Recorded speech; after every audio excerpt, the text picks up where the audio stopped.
And continue the rest of the wrongs from the new free 120. We are on the question 55 overall. So this is question 15 on the second block. This patient has 30-year history of schizophrenia and a 5-year history of emphysema. The medications are clozapine, sertraline, inhaled betaclopramide, and salmeterol. There was a high reason to suspect that this patient had SIDH, but you had to go for urine and plasma osmolarity first because it does help you decipher whether or not the issue is directly in the kidneys or otherwise. You're not able to just jump the steps and just sort of assume that that's what's going on. Whoever wrote the explanations for this doesn't even like get into the SIADH type of thing. They're just figuring, well, he's got hyponatremia, and they can't seem to like conceptualize the fact that somebody might have another reason why that person would be hyponatremic. But uh, it doesn't matter. I mean, if somebody comes in and they're hyponatremic, then one of the first things you want to do is get measurement of urine and plasma osmolarity to figure out exactly if the problem is in the kidneys or if it's somewhere else. And we missed the very next question, which is 56. And that patient has a 1 out of 6 murmur, which is nonsense, doesn't matter. I mean, nobody can hear that.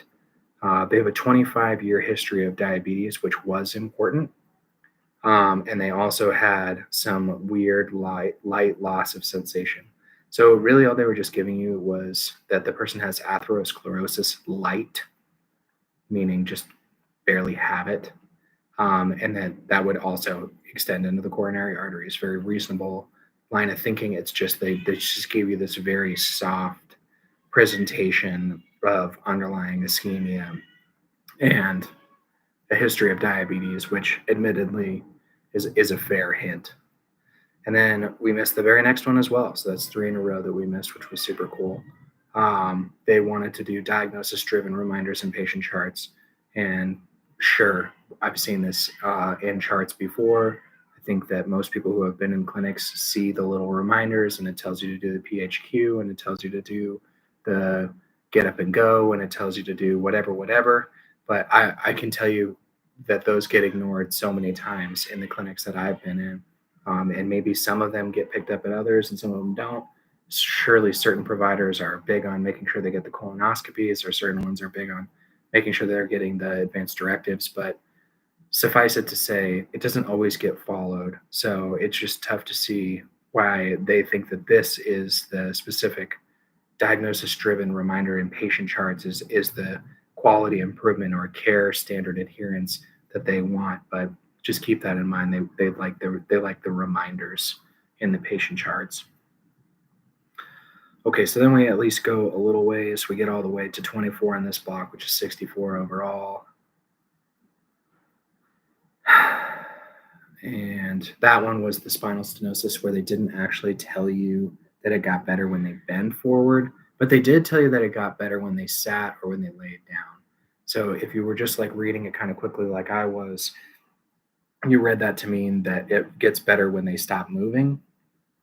But then they do tell you that the ankle brachial index is 1, and it obviously should be abnormal as opposed to normal. So I think it would be like 0.8 or lower in somebody who actually had the vascular claudication.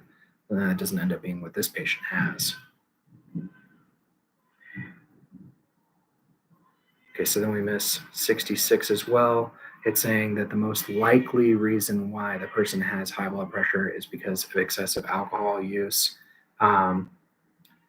They basically just made this up. I mean, they're saying that it's not essential hypertension because they think that's a diagnosis of exclusion. 95% of hypertension in the United States is considered essential hypertension. It's extremely unlikely that they would be able to determine that it is specifically the alcohol that's done it. But they haven't gotten 2 separate blood pressures, and they are asking you what's most likely. And they're saying that it was just a modifiable risk factor that had recently changed over the last year because of their recent deployment. So that's why they felt that it was okay for them to say it was the blood pressure that was doing it. Although I've got to say, I kind of disagree, and I don't think that follows basic medicine principles of having any basis in fact. Next is a wild scenario where somebody gets stabbed in the chest with a knife, and it somehow only affects enough of their heart that they get a pericardial tamponade, they get cardiac tamponade, blood accumulation in the pericardial space, and they want to do a pericardiocentesis. Okay, so they had the Beck's triad. This is something that we look for pretty much every single time. But for some reason, this time when we read it, just seeing that it was a knife stab wound to the left nipple just seemed like not possible for being pericardial tamponade.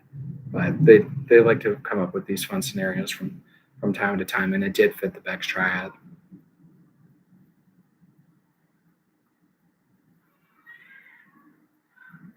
Next is 73 overall. It's saying which of the following is the most likely to bias the results of the study. It says the likelihood that more trials with positive results will be published. Scenario highlights a study examining methadone versus buprenorphine and potential biases affecting study results. Publication bias is an important thing on NBME. Studies with positive results are more likely to get published than those with negative or null results. So a review may inadvertently or overrepresent positive outcomes if they primarily capture published studies. Okay. Yeah, I don't know. They said they wanted you to keep an eye out on study biases. Next one is 39, so 79 overall. 79 wants you to do nothing else at this time for this lady with TMs that you can't see because there's so much cerumen in there. It's saying that it's a naturally produced thing and unnecessary manipulation could lead to complications of which she doesn't currently have any. Understand the reasoning. Just this time I decided to follow what have I been seeing in real life. What I've been seeing in real life is that people do often request and or get this cerumen removed, but for this particular instance, they're just saying you should have just documented that you were unable to visualize the TMs because of cerumen impaction. And then the last one we get wrong is 80, so 40 on section 2. It's saying that it's small vessel disease. The patient has acute onset weakness, mild headache, and CT scan finding of a large area of increased attenuation in the right putamen region, indicating an ischemic stroke. On the USMLE, small vessel disease is a common cause of lacunar infarct, which often occur in the basal ganglia and present with pure motor or pure sensory deficits. So we were supposed to take the clinical presentation with the acute weakness, and we were supposed to take the imaging with the sign of ischemia and reason that that was a lacunar infarct, and a lacunar infarct is going to happen because of small vessel disease, if you're going to put it broadly. Okay, so we've moved on to the third block. Now we start off on question number 5, which is 85 overall. And this is again lipids. This time the patient is 30 years old, but he had a father with a myocardial infarction that happened at age 48. So if you have a family history of premature heart disease and personal risk factors, then at that time it's okay to screen for lipid screening ahead of 35 years old, which is when you typically would have screened for a male. Next is 15 of this section. So 95 overall.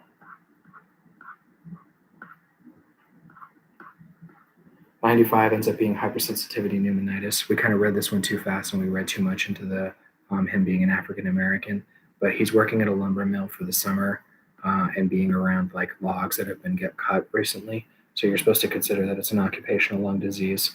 The fun finding that they give us on this one is that it's somehow a mixed obstructive and restrictive pulmonary test finding, which is a really unique thing. I don't know if I've ever actually heard that before, but if they were going to keep giving that in the future, that'd be a nice thing to come with hypersensitivity pneumonitis because it'd be kind of an easy clue.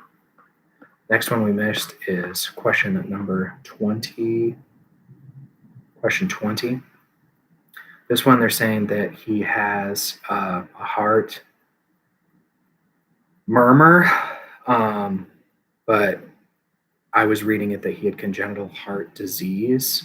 So this is just like one of those like really blurring the lines. Even the person who writes the explanation says certain congenital heart conditions, but I guess I'm just reading this to mean it's got to be a high risk condition like tetralogy of Fallot or truncus arteriosus or something.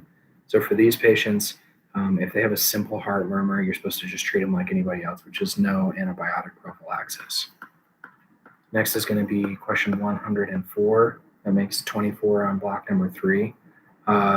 We just read this wrong. That's actually not important. That was just reading it wrong. It's clearly ARR is just the one takeaway from the other. That's not difficult.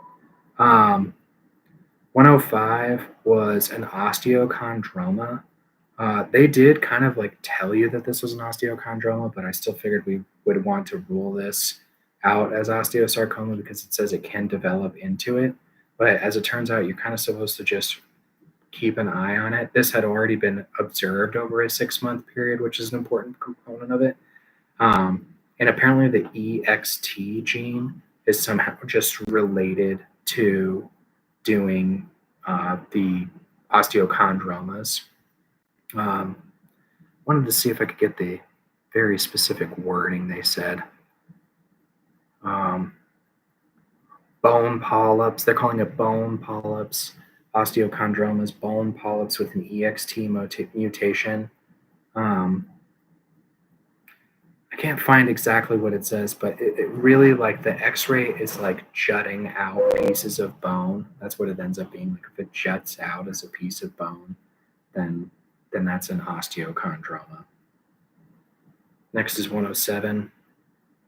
It was gout. I mean, it's just a picture of her foot. It didn't look like gout I'd ever seen. I've always seen more of like a, not systemic, but just like a larger component of the great toe getting involved. And this was just like one little, like, just really just the joint, which in retrospect, yeah, sure. Okay. It's a painful, swollen first metatarsopharyngeal joint, podagra. Okay. And she had risk factors, but I know that some people had gotten like upset because the uric acid wasn't high in this particular patient, but it's really fine. I mean, she had plenty of other risk factors. It's just I couldn't pick it because the picture just didn't look right. The next one was what was the biggest risk factor for her getting an infection on question number 28 of block 3. They're saying that it's the type of vaginal discharge because she had bacterial vaginosis put her at risk for post-operative infection after her DNC because of a non-viable fetus. This was just something I'd not heard of before. I knew that bacterial vaginosis increased the risk of having preterm labor in a viable pregnancy, but had not heard of this being a specific risk factor. I picked obesity. It says obesity is a general risk factor for surgery, but it's not the most serious predisposing risk factor for this particular patient. So they'll do that, or they'll give you things that are a correct risk factor, but just not the biggest risk factor. The next one is 111. They're saying that the patient had a myelomeningocele, which is a type of spina bifida. And so for this particular patient, they're going to be at risk for having neurogenic bladder. There isn't necessarily anything directly linking the myelomeningocele to normal intelligence or lack thereof. And just because there's a hydrocephalus doesn't necessarily mean that it's going to happen either. Matt makes a good point. The hydrocephalus is going to go ahead and press on the brainstem, and the brainstem is going to be related to the bladder function. So there stands the reason why you would have neurogenic bladder.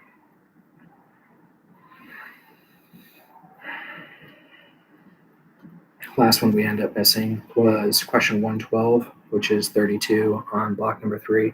They're saying that the patient has normal development. Really, they're just saying that the other ones aren't, right? Because oppositional defiant disorder should have a pattern of angry, irritable mood with defiant behavior, which is exactly what this patient has. So that explanation doesn't actually help you. But if you looked back at it, you can see that there actually is not any specific reason or specific separate instances where the patient ends up having these signs of like disobedience. It's just a new 6 months, new group of friends, and he just behaves bad when he's hanging out with the friends. And so then they're saying that ends up being just a adolescent challenging their boundaries. This person was 14 years old.